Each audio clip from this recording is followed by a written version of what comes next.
Shafiq, doctor Yunus কি সাঈদ নিহত হওয়ার ঘটনাস্থলে গিয়েছেন এবং সর্বশেষ খবর আমাদেরকে জানাবেন।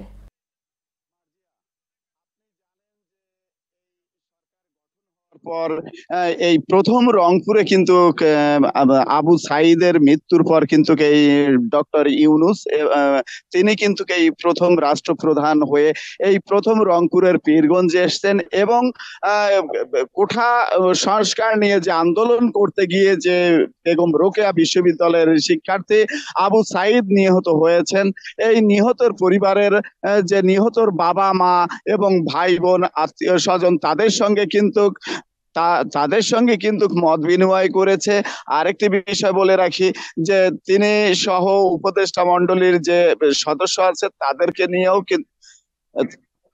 তারাও কিন্তু এখানে বেগম রোকেয়া বিশ্ববিদ্যালয়ের যে শিক্ষার্থীরা প্রথমে তার বন্ধু এবং ছোট ভাই বড় ভাই তারা এসে আবু সাঈদের কবর জিয়ারত করেছেন। তারপরে কিন্তু এই রাষ্ট্রপ্রধান আবু ডক্টর মোহাম্মদ ইউনূস তিনি কিন্তু তার উপদেষ্টা মণ্ডলের কিছু অন্যান্য সদস্য সহ আসছেন, তার বাবা মায়ের সঙ্গে কথা বলেছেন এবং আশ্বাস দিয়েছেন এটি তদন্ত সাপেক্ষে এই আবু সাঈদের মৃত্যুর সঙ্গে যারা জড়িত তাদের আইনের আওতায় নেওয়া হবে সুষ্ঠু তদন্ত সাপেক্ষে।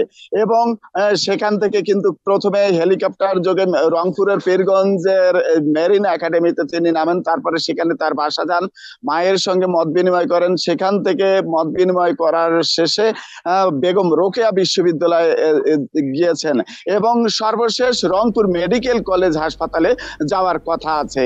এই ছিল মার্জিয়া রংপুরে সর্বশেষ তথ্য। সুমন, আপনাকে ধন্যবাদ।